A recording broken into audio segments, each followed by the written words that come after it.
Woo! There we go. Usually I have this trailer of a campaign I'm running, but I have no campaign active right now. So no trailer today. Anyway, welcome everyone to another episode of A Drink with Brink, where I talk with other creators about their creative endeavors and their campaigns. Because people often invite me to their streams and their channels, and I want to do something in return for this wonderful community. Okay, so today my guest is someone I've never heard of before. He reached out to me a little while ago because he had a campaign launch. So I checked that out and it looked pretty good. So without further ado, let me see. Let's bring him in. One sec. Let's bring him in. Here he is. Oasi V.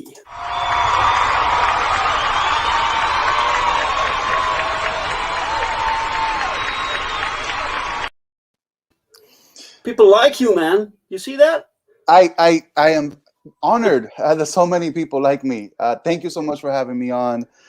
You are not the first to say, hey, I've never heard of this guy. And I'm pretty sure you won't be the last. But No. Here we are trying to make some noise and give people some good comments. Yeah, man, make some noise, man. So you've been on multiple channels so far to promote your book, right? I have been on a few. A lot of people are saying that I got on Bombcraft and absolutely bombed my elevator pitch. Oh, you did? Yeah, I did. But hey, you know what? It's time for the redemption tour soon. So maybe we can show back up and give people a good pitch. Look, I can totally relate. This elevator pitch, you have to tell the same story over and over, and sometimes you want to make short or little adjustments to make it a little bit different and new for viewers, or you get nervous and you sometimes forget. I totally get that, you know. Yeah. So no, for me, it's more like my elevator pitch is not really an elevator pitch. If I were to start giving my elevator pitch, I mean, that elevator would have to be 150 stories for it to last that long. Because I always feel like I'm leaving something out in the elevator pitch that is interesting to the story. So we're still working on it. We're developing it, and maybe we have something new for you guys soon. All right. So you're still working on your elevator pitch. Of course, as we should always be. Well, we're gonna put that to the test today. But first, let's talk a little bit about you. Oasi, that's the title you gave yourself to brand yourself with.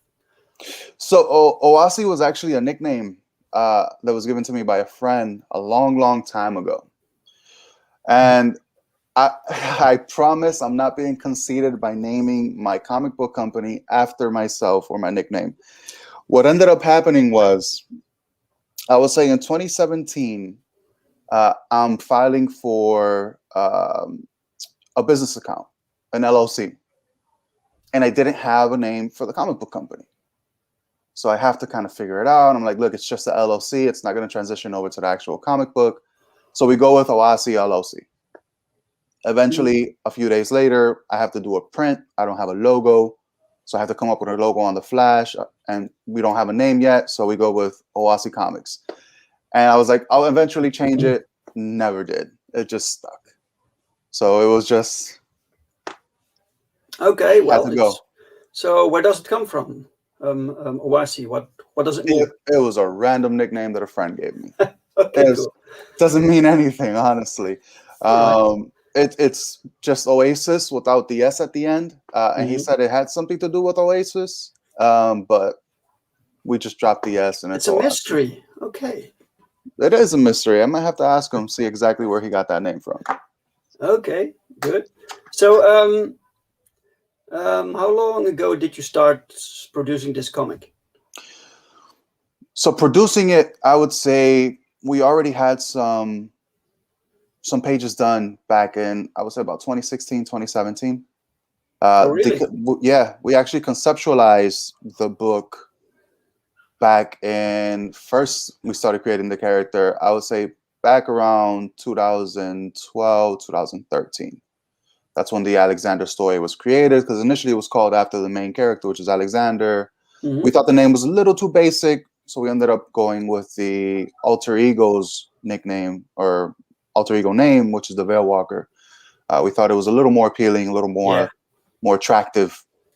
But yeah, so all in all, we've been developing the character since 2012-ish, around there. And yeah, I have some books that go that far back. Horrible prints, horrible quality, and I would love to share those with you guys at some point.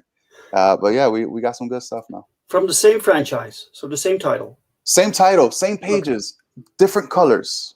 Okay. I will say this: colors make a world of difference. And if I have a chance, I'll show you the difference in colors back in 2017 compared to what we have now. I mean, they look like completely different books. Wow, awesome. Let me say hi to the chat. We have Darksiders Comics is here. Welcome, man. Area Blackness. Hail all. Hail. Area. Bristolian Davis here. All right, me babbers. Awesome. Okay, cool. You were talking in plural when you said you were developing this book, so it's not just you. No, yeah. So I've had my editor has been along the ride since the beginning.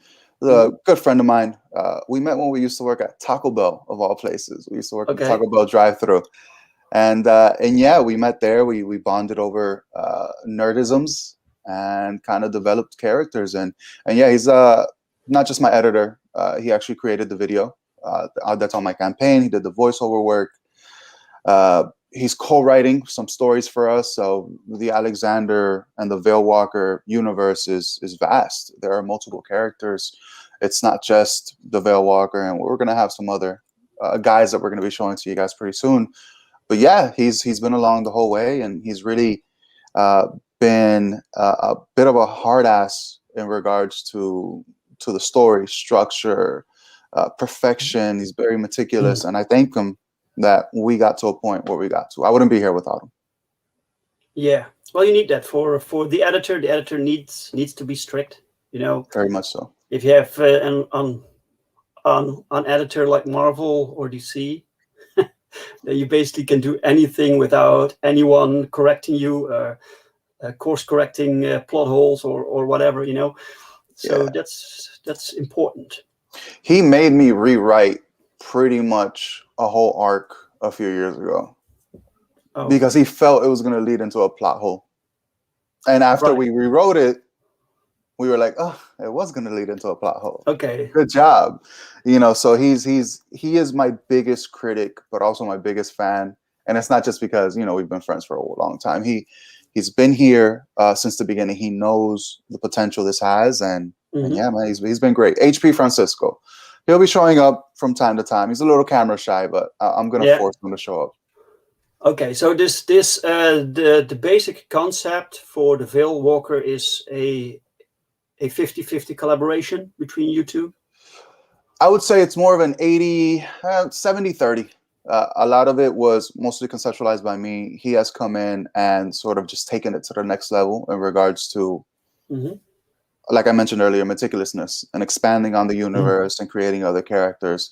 So there are some characters that are going to be in the VeilWalker universe where the percentage of input is flipped, where it's more 70 on his half, 30 mine. So he's integral. But the VeilWalker and Alexander as a whole is mostly my doing, yes. Right.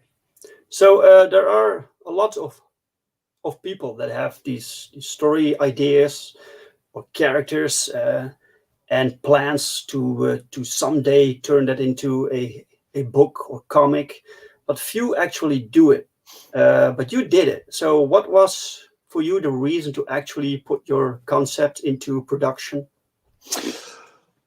I'm gonna sound like, can I curse on here? Can we curse? Sure, man.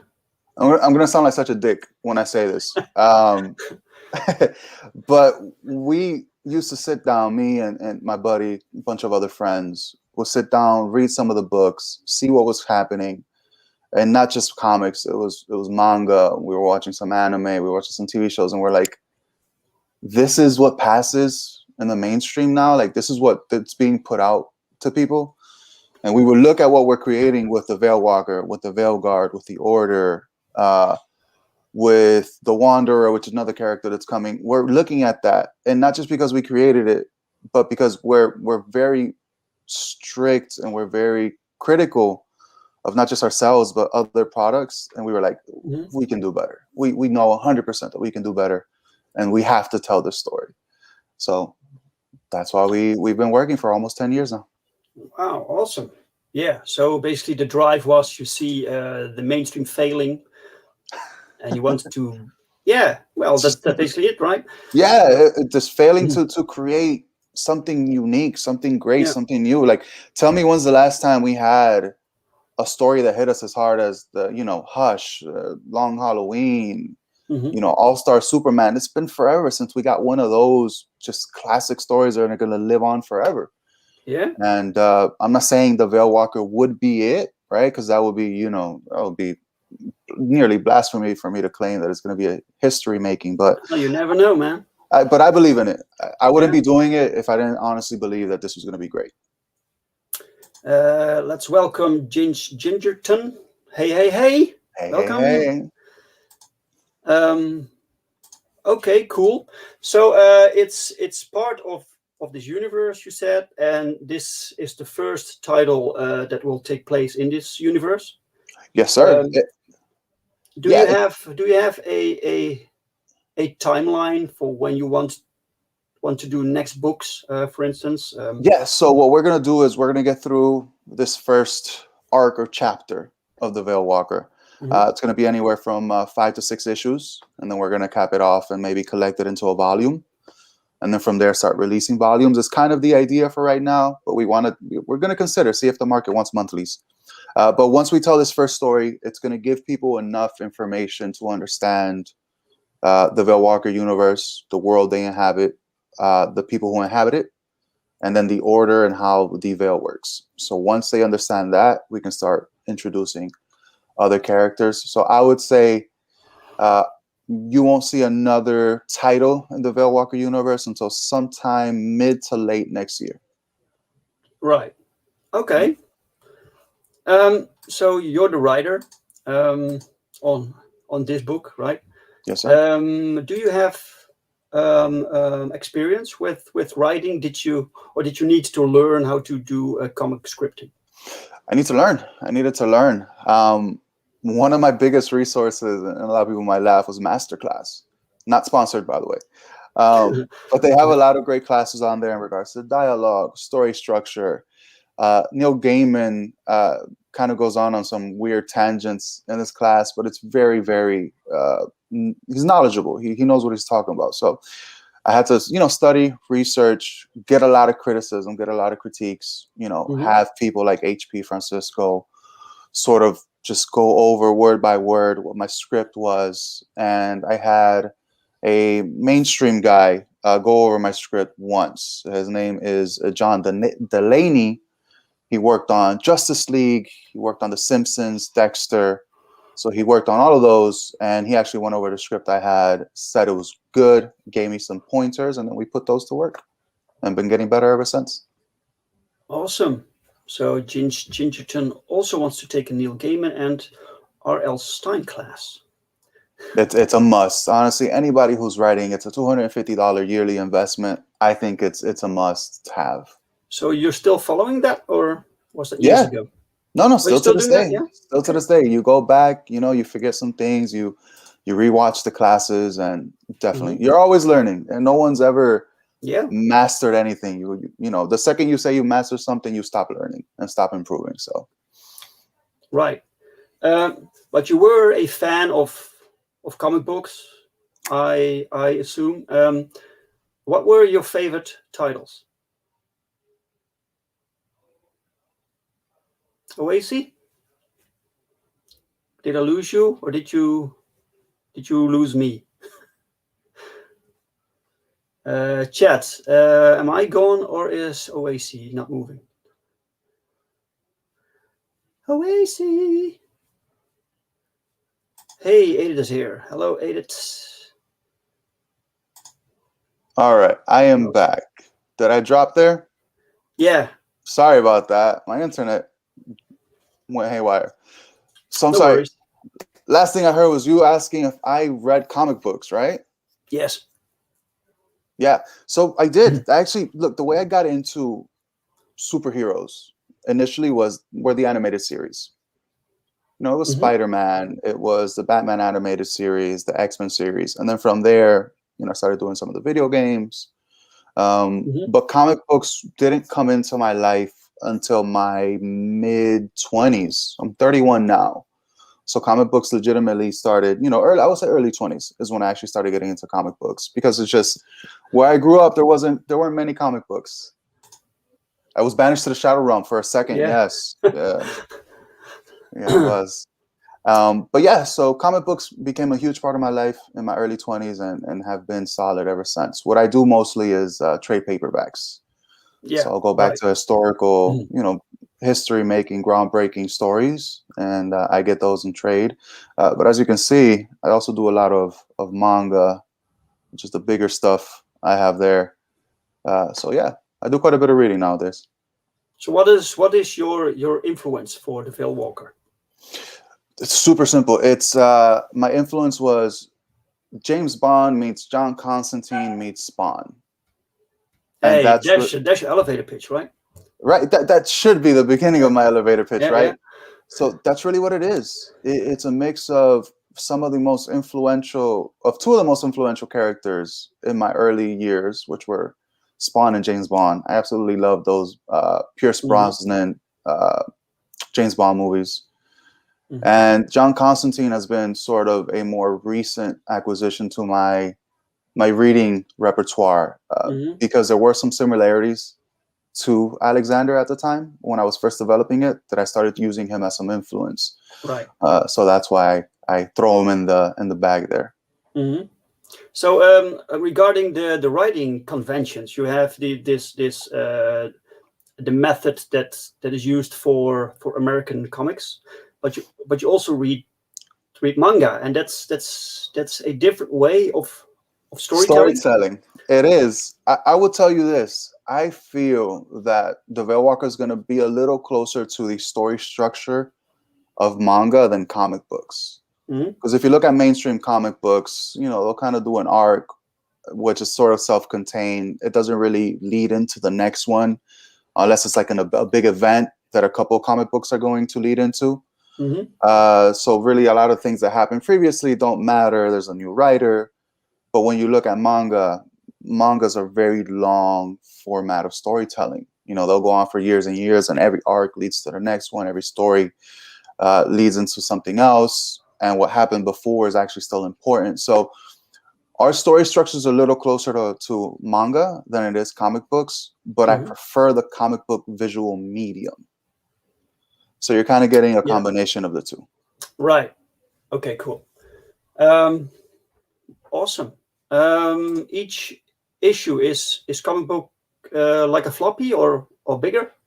So as of right now, we're doing floppies. Yes, the first issue initially was 21 pages, but I decided that, you know what, we funded, I want to get as many pages to people as possible, so we're doing 25. So it doesn't seem like a lot, but those 4 pages are very important. So as of right now, it's 25 pages. The next issue is going to be a little bigger, and eventually we're going to start getting bigger and bigger until we can provide, anywhere from 35 to 40 something pages per floppy, which, basically, supersized comics. Right.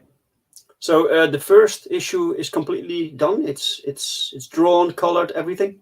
So it's in the coloring process. It's been completely drawn. It's actually already being lettered, even though the colors aren't done yet. We're sort of laying out the bubbles and making sure everything works properly. And it's being colored. We are 7 pages into the color process, and our colorist has a deadline of October 1st to get all the colors done. And the campaign ends on the 8th. And I mentioned before, we're actually going to be emailing the PDF version of the comic book a few days after the campaign closes. Right. So, and then we'll hopefully ship the first batch of comic books just before Halloween. Awesome. Well, your colorist has a lot to do. He has to finish. Let's see. What did you say? Like about 18 pages. Pages still before the 1st of next month. Yeah, so he's doing about 3 or 4 pages a day. Oh, so, wow, that's amazing. Yeah, he's an animal. He's an absolute animal. Fantastic. Where did you find him? He was a referral. Sorry? He was a referral from our penciler. So our penciler was getting some of his commissions colored by him. Mm-hmm. And eventually I asked, I was like, hey, this first colorist that we worked with just didn't pan out. He's just, the skill wasn't there. Hello. Welcome, 58 Underground. Welcome, sir. Welcome. Yeah, it didn't pan out. So basically I asked for another referral, and then he referred Leo. And Leo has been working with us for the past 5 years now.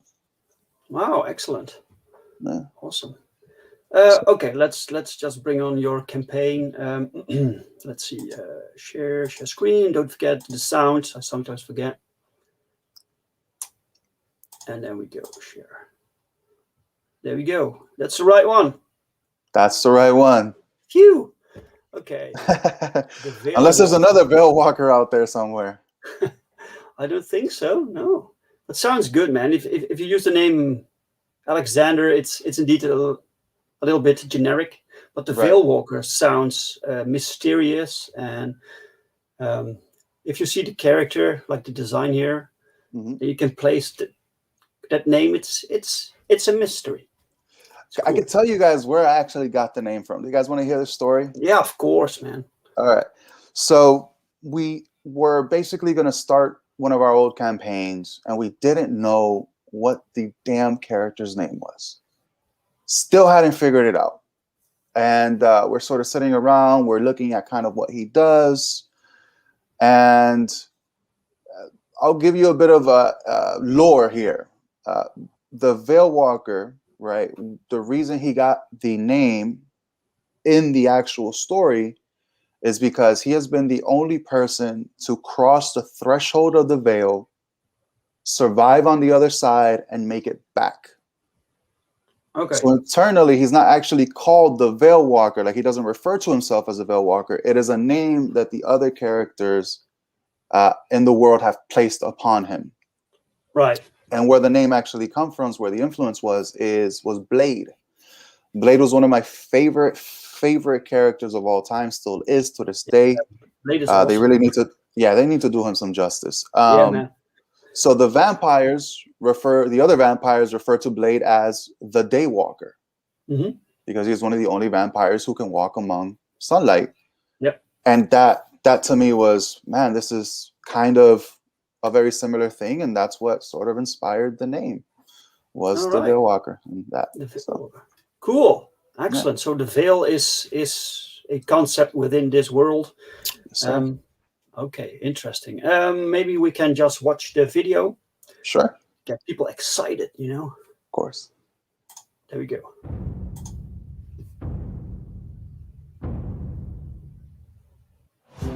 Alexander Salvador, the Grand Inquisitor, the Veilguard's greatest champion, stands as our only line of defense.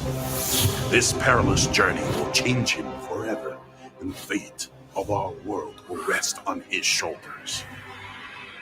The dark fantasy will keep you turning the pages for more. Will Alexander be our salvation or our doom?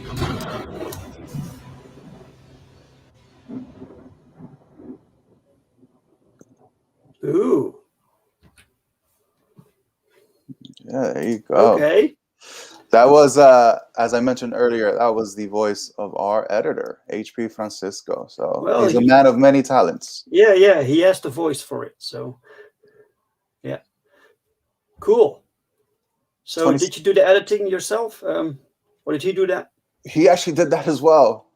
Like I've said it before, this man is the heart and soul of Oasi Comics. Again, I wouldn't be as far ahead as we are without him. He's even responsible for the setup, the visual. This guy does everything.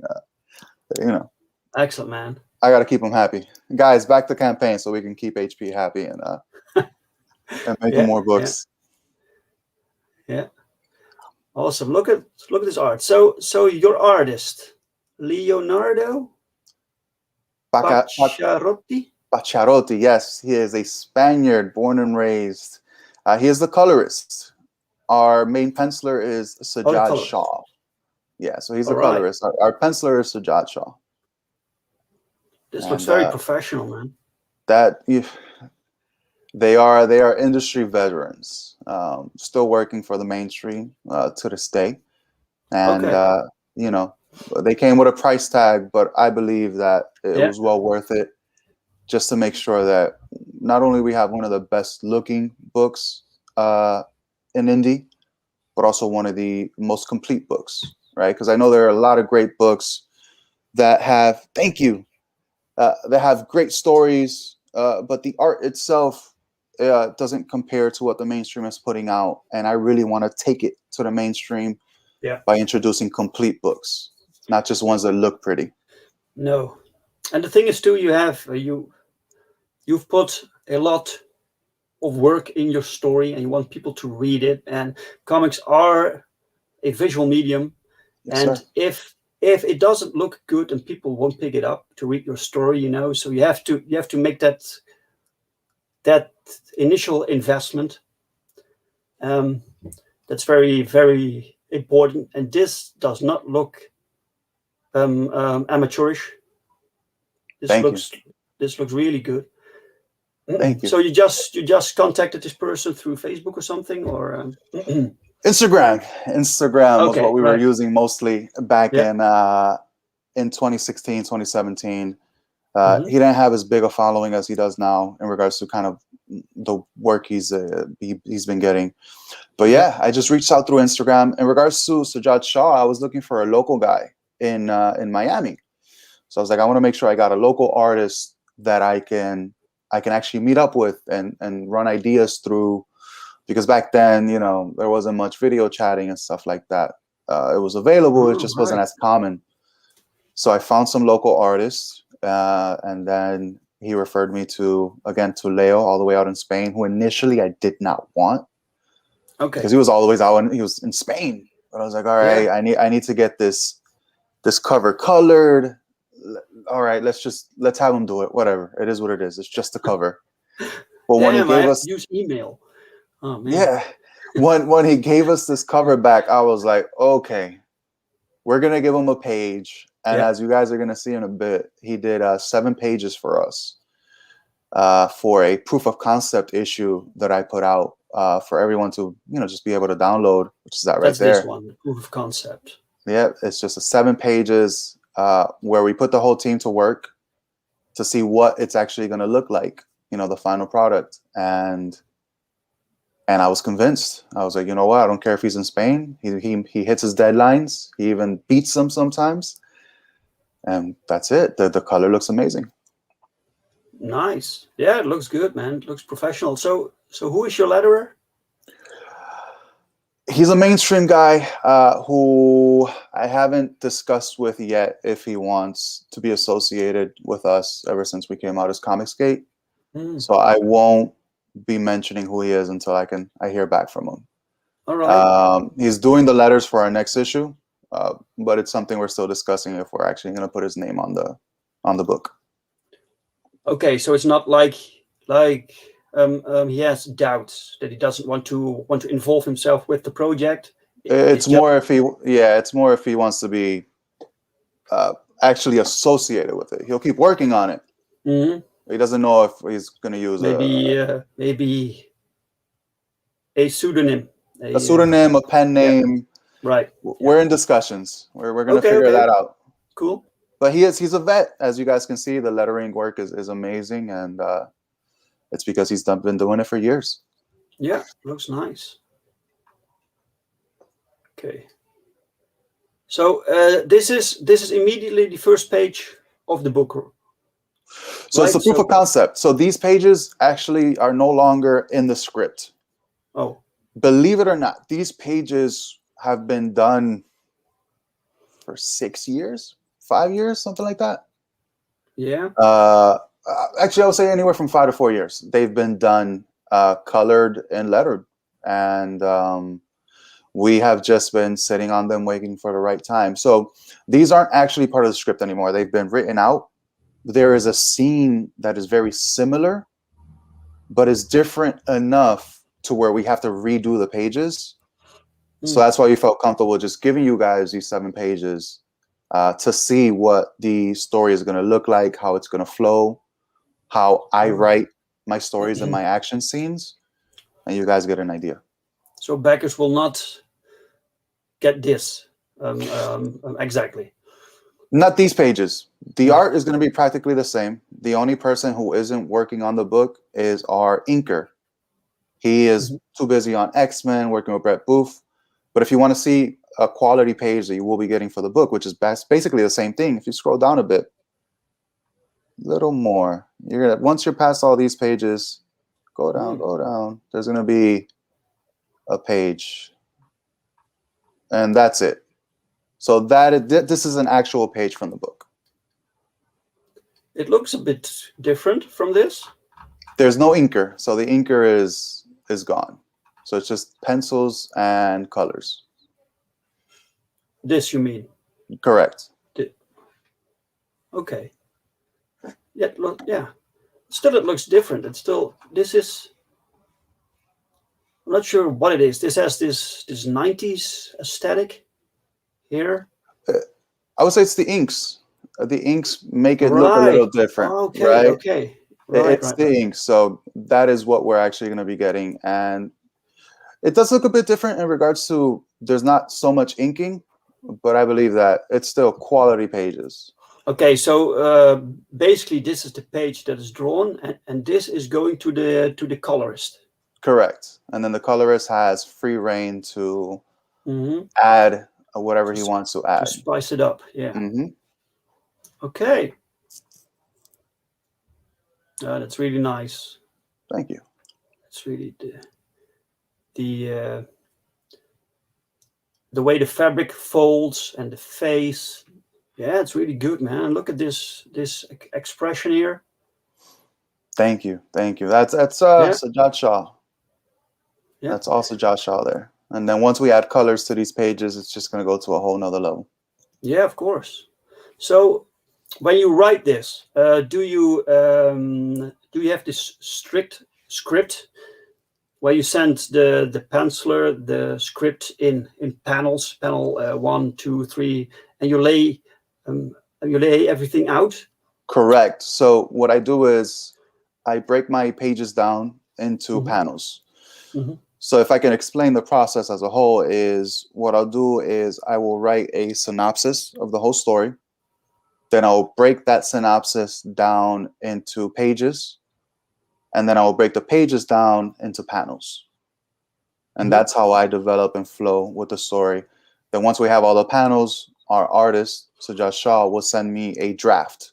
Very light draft of kind of, this is what they're going to look like.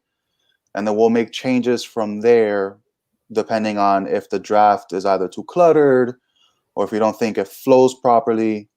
And then I approve the changes, and then this is what he provides. Yeah. So is it challenging for you to have your story and then separate it into different pages and make it all fit? You know, I would say no. It's actually my favorite part, right? Okay. After getting past the synopsis and then breaking it, expanding upon that, my favorite part is to break it down into panels. Because basically what I do is I'll memorize what's on the page. I will close my eyes and I will envision that page as a comic book. And then that's when I go ahead and I write it into panels. What's challenging at times is knowing how many panels per page, right? So that will be the most challenging part, but I really enjoy the challenge. Right. Well, you need to give the artist room to work, so you don't want to put like 12 panels on one page. Correct. But like this, you have 4 panels, 4 white panels, and it's the visuals can breathe. You have room for the lettering, and I think personally the max when I write my scripts, the maximum amount of panels I use is 6. I seldom go over. Yeah, nice. Yeah, that was actually something that I learned early on, which is 6 panels is the max that you're gonna fit on a page for you to be able to go into enough detail to keep the art appealing, right? Right. Exactly. I don't think so far in the 2 or 3 issues that we've already actually completely paneled out, I don't think I have a single page that goes over 6. Most of them are anywhere from 4 to 5. Right. Yeah, that's perfect. Yeah, so that's a key for any aspiring writers out there. Keep it to about 5 to 6 panels per page at most. Yeah. So what is this? What are That we is looking at? our variant cover. So we have our main cover and 1 variant cover. This cover was done by George Fornes, who is the current artist on Rorschach, who, if I'm not mistaken, is being written by Tom King, who, if I'm also not mistaken, is a very, very adamant hater of everything Comicsgate. Yeah. And we have his artist on one of our covers. So how about them apples? Man. Well played. Yeah, like I like the duotone here. The red really really sticks out. Fornes is amazing. We actually have both covers in a hollow foil variant. Okay. And they just look great. The white pops when the reflection hits his eyes, and it looks like the power's kind of flowing off of his eyes. It's absolutely amazing. I've been told that we should turn that into a poster. I think we're a little too late into the campaign to add it, but well, we're so early in the campaign, but in the process to add it. And I think for the next one, we might have a poster run. Let's see. Okay. I think one thing we skipped over and we need to talk about is the concept. So you have people watching and people see this and they like the art and they like to know more. What's the basic premise of VeilWalker? Sure. So I'll give you my in-work elevator pitch, right? So the VeilWalker takes place in a world where a very small percentage of people are born with something called the gift, or they're granted the gift at birth. It's one of our mysteries. And those people are protected by an ancient cabal of wizards and wizards or other gifted individuals that are called the Order of the VeilGuard. So they sort of function as I would say, shadow government that's been around longer than any current world government. So if anything, you want to compare them to something, they're probably this world's version of the Illuminati, right? And they have branches. They have different sort of military branches, of which one of those branches is the Inquisition's or the Inquisitor's branch, of which Alexander, our main character, is the Grand Master of the Inquisitor's branch. And they are the first on the scene. They are our primary investigators, hence why they're called the Inquisitors. And he is tasked with investigating the disappearance of a YouTube or Twitch live streamer that was caught on camera. And he has to show up to the location and figure out if any Veilkin, which are creatures from beyond the veil, were involved. And that's where our story kicks off. We're right into the action. As you can see, actually, the page I showed you is the page of the disappearance. Wait. You mean that one? This one? Yeah. Okay. It's Twitch. He disappeared on Twitch. Okay, so you have people that are gifted with some sort of power. Correct. The gift. And then you have something called the veil. Yes. So the people who are gifted with the power are people who the gift allows you to use your mana or your spiritual essence to cast magic. All right. And then the veil is sort of a realm or dimension that is still being studied by the order. And what we're trying to figure out is how do we keep creatures from the other side from coming over to our plane. Right. Right. Yeah. Gotcha. And these gifted people, this gift is connected to the veil somehow. Yes. Yes, it is. It is connected. Mm-hmm. Good assumption. Great putting things together. Yes, it is connected to the veil. We don't explain it immediately because Mm-hmm. what I want to do is I want to keep people coming back for the greater mystery.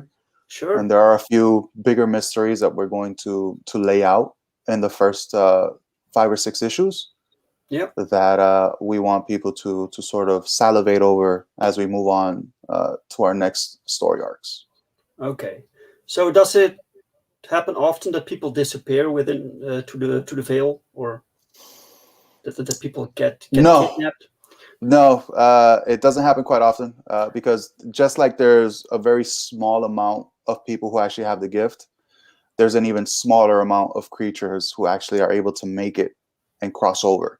Okay. There is something that's sort of a barrier that keeps them from just flooding in, and we'll explain that in the story. We don't want to give too much away. Okay. And in this world, Spider-Man is a comic book.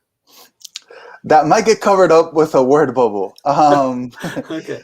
But we just kind of threw it in. Yeah, it's basically our world. It's happening in the shadows. It is, the concept I had was sort of if the SCP Foundation was kind of real, and then we kind of built on it and made it different from there. Yeah, right. Of course. Right. So it happens, and it could be happening right now, and we don't even know it. Okay. You have introduction to the team. Yeah. The stretch goals. You have. Let me see. You have your goal. You reach your goal. Yes, sir. You had a fixed goal. Couple hours. A couple hours ago. No, it was a couple hours. We were. Okay. It was in the first day. We Nice. hit our $500 goal. We set it so low because honestly, my goal with Alex this first issue is just to get it to as many people as possible. Yeah. The art has already been paid for. It's already been Yeah. funded. All we got to do is printing and shipping. Yeah. So. Yeah. So you're not expecting to recoup your expenses with the first issue. I'm not expecting it. If it happens, then cool. Yeah, that will be great. Yeah, Sure. but at that point, it's just gonna get used for issue 2. Yeah. But yeah, anything that kind of goes out of our expected income for this title is just going straight to issue 2 and 3. Excellent. Yeah, I want to get you issue 2 by the end of the year. Lofty goals, but I want to get them to you by December. But this means you have a new campaign planned for December? The new campaign we have planned, hopefully, we can start it sometime in November. Because again, the book is going to ship almost immediately. The first couple batches of books are going to be in people's hands by or around Halloween. Yeah. And then we want to go ahead and move on to issue 2 as quickly as possible. Okay, so this means that this campaign will last 30 days, and you will not 30 days and in demand. Extend it. Not extending. This campaign lasts 30 days. You guys are going to have your book by Halloween. Wow. Yeah. That's amazing, man. Yeah, I want to get this to people as quickly as possible. I think even if we extend, all we're doing is just delaying it for people who, and this is my personal belief, to anybody who extends, that their goal and how they want to do it, and I respect that. Yeah. But personally, for me, I am so eager to get it into people's hands. Yeah. We're not extending. We're going into in demand, and we're shipping relatively soon. Okay, you want to keep moving. Great. So your stretch goals. You had something about stretch goals here. Let me see. Yeah. Oh, this one is unlocked. Yeah, so we got 2 unlocked already. When we hit our funding goal, we unlocked the 6x9 print, and then we unlocked the bookmark. And actually, I have both of them right here. I keep them handy. Yeah. Wait. There we go. Woo. So they are right there. Already done. Already done. already done. So obviously, before I offer anything, I want to print it and I want to see what it looks like. I want to hold it. I want to be able to show people, hey guys, this is what you're going to be getting. Yeah. So yeah, these are good to go as soon as the campaign closes. I even have a stretch goal that we haven't unlocked, which is the stickers. Stickers. Oh, cool. Yeah. So. Wow, you're moving fast. That's good. I'm trying. I'm honestly trying. That's good. The faster we move, the faster people get what they want, and that's what I want to do for them. But, so it doesn't say at what price point you will. Yeah, so I am adding those right after the campaign. So the price point for the stickers, just so people get an idea, is $1,000. So once we hit $1,000, we'll unlock the stickers, and then we'll go in small intervals, increasing as we go down. One of the stretch goals, as I mentioned earlier, has actually already been unlocked, which is the additional 4 pages. I went ahead and unlocked that without having to actually hit the number. Right. Yeah. Cool. So, yeah. We got some trading cards, and they're not just trading cards. They're going to be actual playing battle cards inspired by sort of like Pokemon and Magic the Gathering, Yu-Gi-Oh! Yeah. So these cards that are unlocked on these campaigns or included in these campaigns are not going to be accessible to anyone else. Once we actually start running campaigns for the trading card game, for the battle game. So these cards are going to be extremely exclusive, and you're going to feel like a real Yu-Gi-Oh! Master with your own unique cards once you hit the battle arena. So you've also developed this play system for a card game. The game we're finalizing all the details of it, but we have developed it. We've taken influence, like I mentioned earlier, from Pokemon, Yu-Gi-Oh, from Magic the Gathering, because we believe that the way that the powers function in the VeilWalker universe lend themselves well to card games, right? Because they sort of work on a pool of mana, or a mana pool. That number is going to be attached to not only your attack but your life. And I don't want to give too much away because we're still finalizing it, but yeah, I think it's going to be a lot of fun. It's unique enough to really stand out, and I hope people enjoy it once it's done. Cool.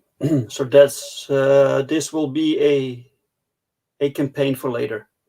Correct. So the cards are going to be you're going to be able to use the cards, but there are some cards that are included here to sort of get you guys started. Awesome. Okay, let's check out your perks. The feature perk. What's that? So it's our foil Inquisitor pack. So basically, it has both of our covers and the foil variant and the hollow foil variant. It includes the 2 trading cards, or the 2 battle cards, one for Alexander, one for the VeilWalker. And then it also includes this awesome pin that I have here. Not sure if you want to punch in on me. Wait. Sure.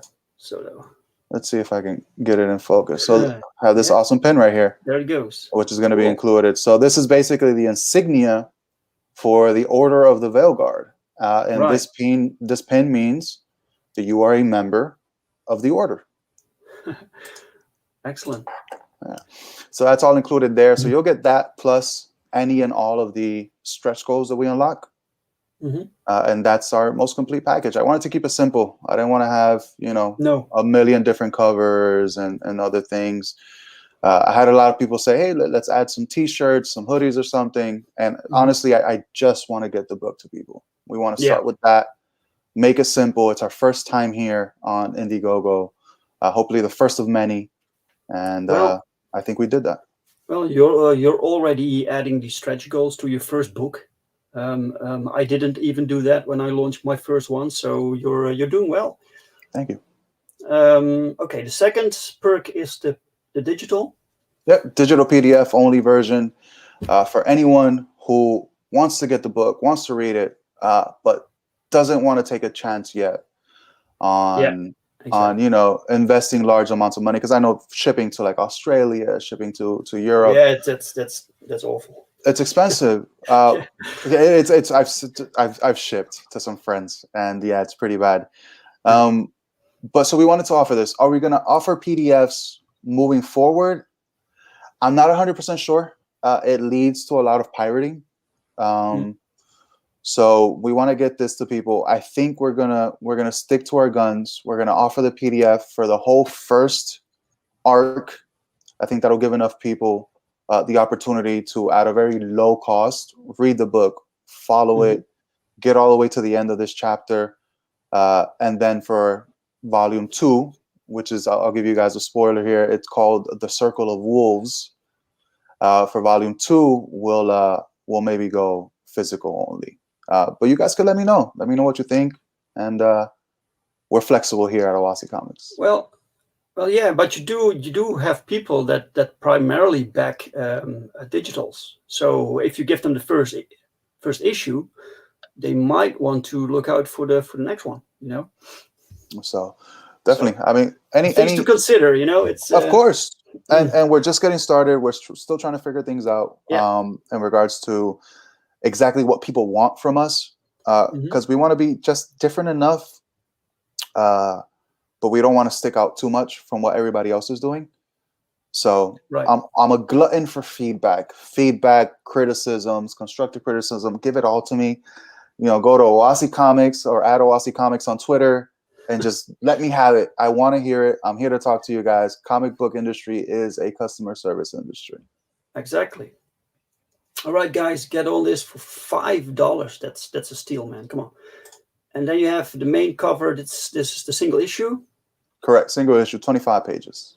Yes. And you'll get that. That's a great price, man, for a comic book. I honestly wish, I'll be honest, it was lower. I really do. I really do wish I could provide it for what the mainstream is doing, $4 tops. And I hope we can get to a point where we have enough people backing to where we can start offering our future floppies at $4. The physical actual $4, and the digital that's somewhere lower than that. Honestly, we really want to go ahead and get to that point. I get it, but at the same time, this crowdfunding platform is for people to support you and to help you fund your project. So people are very willing to give a little bit extra for the stretch goals and the experience of helping you realize this. So yeah, I mean, if we unlock all the stretch goals for an $8 price tag, and then all the stretch goals that we'll be providing, I think that's an absolute steal. Yeah, that's a fantastic price. So the variant cover is a little bit more expensive. Correct. So that'll be a more limited print. Right. That won't be, once we do this first batch, I don't think I'm printing it ever again. So it's more of a collector's limited print type of thing. And then once we actually understand or realize how many we're actually going to print, then I'll let everybody know, hey, we only printed 500. Hey, we only printed 600. So you have one of a 600 print issue. So that's why we went ahead and we provided at a little higher rate. And the artist was also a little more expensive. Yeah. So that brought up the price just a bit. Yeah, gotcha. Yeah. The foil version. Correct. Hollow foil. Actually, I have them right here. Oh, you do? I do. So this is the foil version for the main cover. All right. And they're actually going to be foil all around. So the back is also foil. Oh, give me a sec. My camera. There you go. So the back is also foil. So that's the main. And I have the variant right here. There he is. Yeah. So that red on black. That's fantastic. It's amazing. And then with the hollow foil and the white and the silver areas, amazing. Thank you so much for joining the campaign. I appreciate you. Excellent. Thanks, man. Okay, cool. All right, this is the other one, the other foil cover. Yep. Correct. Yeah. And the then VeilWalker pack? correct. So this is the pack where you'll get the regular cover, both regular covers, no foil. Yeah. But then you'll get everything else that's included in the hollow foil version. You'll get the 2 playing cards, you'll get the pin, plus all the stretch goals. Right. And what's the difference between this one and the first one? The foil. So one is foil, the other isn't. Oh, right. Of course. Yeah. Yeah. Okay, cool. And finally, we have original art of the main cover. I did not want to put that. I don't want to get rid of it. I don't want to sell it to anyone. Yeah. I want to keep it forever and ever. I honestly believe, and this isn't me being cocky or snooty or arrogant, I believe it's a piece of history. It's going to be a piece of history. It is the original art for the #1 of Alexander, or the VeilWalker. Yes. I think that, 20, 30, 50 years from now, that price on that piece is not just because of how good it looks, but because of its association with this #1 is going to be very expensive. Yes, of course. So I wanted to keep it for myself, but all right. Yeah. So viewers, you heard it here. Do not back this one, okay? Right. The law of internet. Tell people not to do it, and they'll end up doing it. Yes. Yeah. Do not buy this cover. It is going to be worth a lot, and I want to keep it. Yeah, that's how you do it, man. Okay, so, you have 29 backers right now with 27 days to go, man. You will reach these early stretch goals with ease. Hopefully, man. I think I got a great product here. I have faith, man. It looks good. Thank you. Like I mentioned before, I think if I didn't wholly believe that this was going to be something great for the comic book industry and just the readers, right? Because forget the industry. I'm more worried about the readers and the backers. Yes. If this wasn't going to be something great, something that they were going to enjoy, and something that was really going to give the mainstream a kick in the ass for them to sort of get it together and start making characters that we cherish, like Blade, like Spawn, like some of these other guys that came out. I think this is really gonna propel us a long way of giving that big FU to the mainstream so they can get it together. No, they don't. They don't need to get it together. No, it's our time now, So this is good. Let me see. You have 29 backers. Let me refresh. You never know. 30. Look at that. Woo! Our buddy Underground said he back. Underground, thank you so much. I appreciate you. Thanks, man. Excellent. You joining the VeilGuard. Okay. Cool. To everyone watching, I've put the link to this campaign in the description of the video. Thank you. So check it out, guys. Oasi, if people want to find you, where can they find you? So they can find me mostly on Twitter. I've created a Twitter, and you can find me at Oasi Comics. I also have an Instagram, which I haven't updated in a while, so I got to go update that, which is also at Oasi Comics. And my website, I'll be giving a newsletter, so it is at www.oasicomics.com. Okay. So I keep it real simple. Just put in Oasi Comics in the search tab, and we're gonna pop up. Okay, I will check out these links and add them to the descriptions for ease, so people can easily find it. I want to thank the chat for being here and for the questions and the interaction and watching. And I want to thank my guest Oasi for being my guest today, and congrats with your first campaign, man.